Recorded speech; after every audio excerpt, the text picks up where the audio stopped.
दोस्तों नमस्कार, आदाब। मैं डॉक्टर गणेश गायकवाड़ आपके सामने फिर कुछ कोरोना कुछ गजले इस सीरीज की अगली कड़ी लेकर हाजिर हूँ। आज की तारीख तक लगभग 31,000 तक पेशेंट और 1,000 मृत्यु तक कोरोना ने भारत में पूरी तरह पांव जमा लिए हैं। और अब हम सबके मन में एक संदेह हो रहा है कि 3 मई को लॉकडाउन खुलेगा कि नहीं।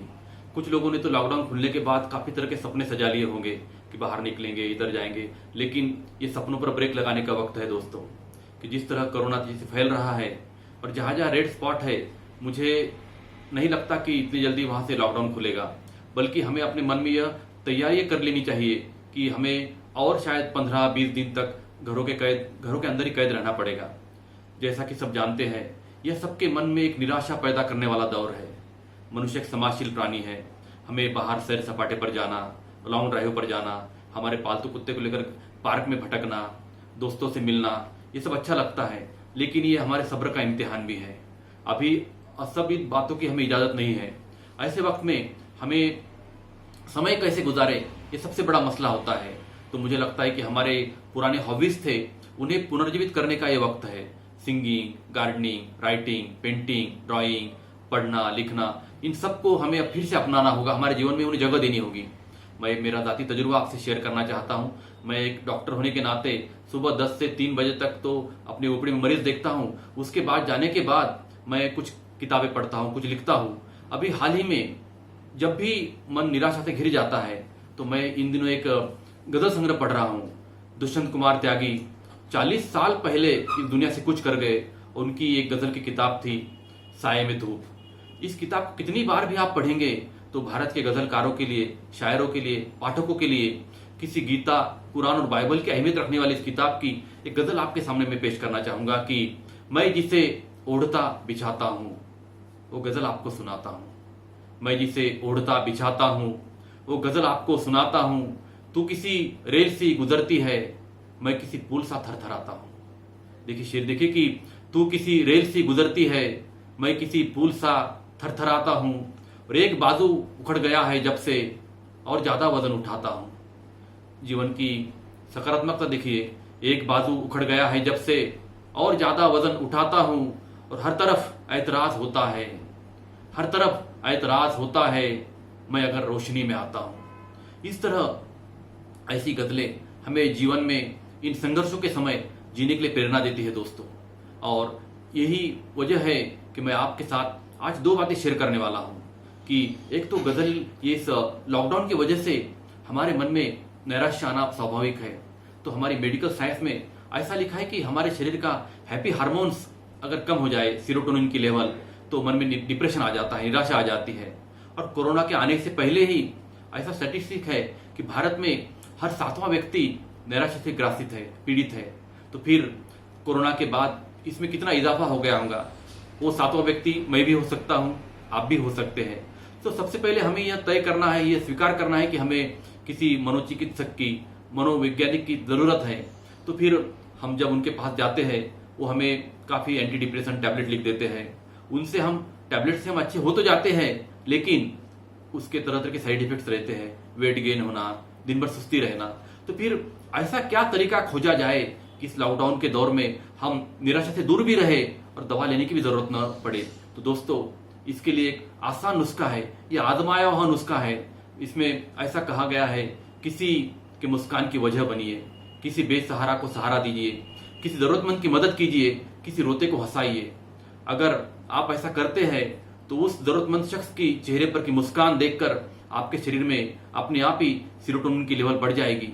अपने आप को जीवन में सकारात्मकता आप पाएंगे। और जब वो सामने वाला शख्स कहेगा कि दादा, भैया, यार, आप अगर नहीं होते तो मैं शायद इस मुश्किल से उबर नहीं पाता था, तो ये उसका जो सेंटेंस है आपके जीवन को भी सकारात्मकता से भर देगा और आपको जीवन जीने की ऊर्जा मिलेगी। ये एक आजमाया हुआ नुस्खा है दोस्तों। बड़े बड़े सेलिब्रिटीज, एक्टर्स, साइंटिस्ट, राइटर्स, इन्होंने अपनी आत्मकथाओं में इसका उल्लेख किया है। और ये ऐसा एंटी डिप्रेसेंट है जिसे हमें बाजार से खरीदने की जरूरत नहीं है। और ये लॉन्ग टाइम इफेक्ट देने वाला एंटी डिप्रेसेंट है। अब आपको एक उदाहरण देने की मतलब कोई अड़चन नहीं उसमें। हमारे फिल्म इंडस्ट्री की सबसे बड़ी एक्ट्रेस दीपिका पादुकोण, हाल ही में उसका इंटरव्यू आया था। उसने खुद इस बात का इतराफ किया है कि इतनी सारी सक्सेस, पैसा, ग्लैमर होने के बावजूद 2015-16 में एक नैराश्य का शिकार हो गई थी, बिल्कुल खुदकुशी तक बात गई थी। उसके बाद में उसने ऐसे ही जरूरतमंद लोगों की मदद की और उसके बाद में उसके जीवन में जो परिवर्तन आया, जीवन में जो खुशी उसे मिली, वो एक स्थायी खुशी थी दोस्तों। तो हमें भी इस दौर में हमारे पड़ोस में, हमारे आसपास में ऐसे लोगों को ढूंढना है जिन्हें हमारी सहायता की जरूरत है। और फिर देखिए निराशा आपके आसपास भी नहीं भटकेगी। और दूसरी एक बात, हार्वर्ड यूनिवर्सिटी में लगभग 70 साल से एक स्टडी चल रही है दोस्तों। हार्वर्ड के स्टूडेंट्स जो बहुत ही ब्राइट होते हैं, वो बाहर निकलकर उनके जीवन में क्या बदलाव आता है, तो उन्होंने ऐसे काफी स्टूडेंट्स सिलेक्ट किए जिसमें 3 अमेरिका के प्रेसिडेंट थे, कुछ तो एस्ट्रोनॉट्स थे, कुछ साइंटिस्ट थे, कुछ नोबेल प्राइज विनर राइटर्स थे, कुछ ऐसे थे जो कॉलेज ग्रेजुएशन होने के बाद में भटक गए, बैंक रॉबरी की, कन्विक्ट हुए, जेलों में गए, सजा पाई, कुछ लोगों ने खुदकुशी की।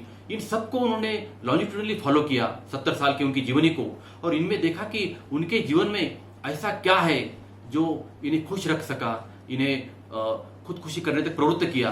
तो बाद में इन्होंने जब देखा कि उनमें से जो खुश रहने वाले, जीवन से सेटिस्फाइड रहने वाले और जीवन से मुतमईन होने वाले लोगों की जब फहरिस्त बनी, तो उन सब में एक कॉमन फैक्टर उन्होंने पाया। और आपको जानकर ताज्जुब होगा दोस्तों, वो कॉमन फैक्टर कोई पैसा नहीं था, ओहदा नहीं था, उनकी डिग्री नहीं थी, उनकी फाइनेंशियल सक्सेस नहीं थी, उनके बच्चों की तादाद, बच्चों की तालीम, बच्चों का सक्सेस नहीं था।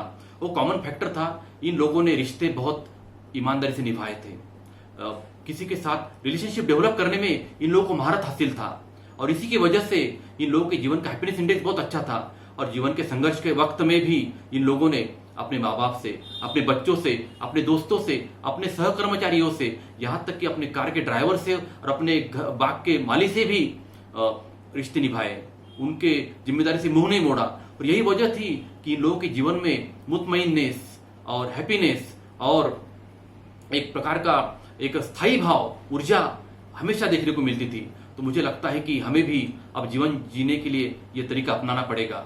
अगर हम किसी की मुस्कान की वजह बनते हैं, किसी की खुशी की वजह बनते हैं, तो जाहिर है कि हमारे जीवन में भी वो खुशी अपने आप आ जाएगी। अब आप सोचिए 2020 जब शुरू हुआ था, तो क्या हमने कभी सोचा था कि 3 महीने तक हमें लॉकडाउन में रहना पड़ेगा? जब कभी सोचा नहीं था तो गदर होती है कि फलक पर चांदनी होगी, जमी पर रोशनी होगी, मगर तेरी कमी होगी, कभी सोचा न था हमने।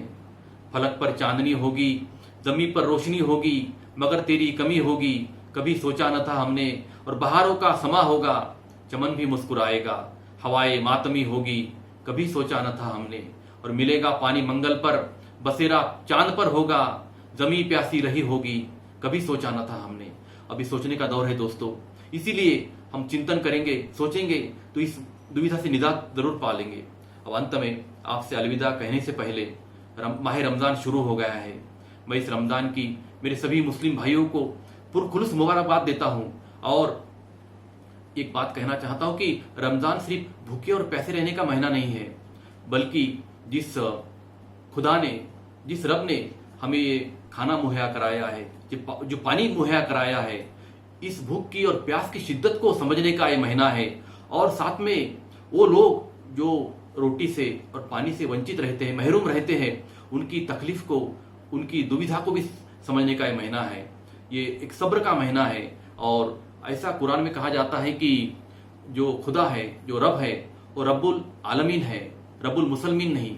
वो सिर्फ मुसलमानों का खुदा नहीं है, इस सारी आलमजात का वो खुदा है। इसलिए मैं मेरे मुस्लिम भाइयों से ये इल्तिजा करता हूँ कि कोरोना की एपिडेमिक को रोकने के लिए हमें हमारी इबादतें, हमारी नमाजें घर में ही अदा करनी है, और साथ में उनसे ये इल्तिजा करनी है उस रब से, उस खुदा से कि जो वबा पूरी इंसानियत पर अभी हावी हो चुकी है, उससे हमें निजात दे।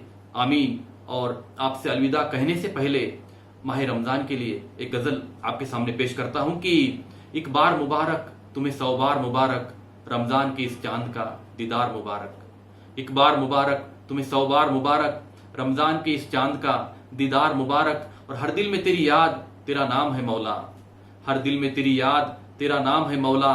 अल्लाह से बंदों की ये गुफ्तार मुबारक, अल्लाह से बंदों की ये गुफ्तार मुबारक। और पैगाम मोहब्बत का जमाने को दिया है, पैगाम मोहब्बत का जमाने को दिया है। अल्लाह के बंदों का है किरदार मुबारक, अल्लाह के बंदों का है किरदार मुबारक। और मौला की इबादत में गुजरता है मेरा दिन, मौला की इबादत में गुजरता है मेरा दिन।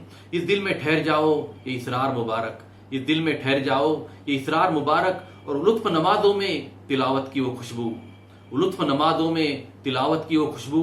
सहरी का मज़ा और वो इफ्तार मुबारक, सहरी का मज़ा और वो इफ्तार मुबारक। शुक्रिया, धन्यवाद।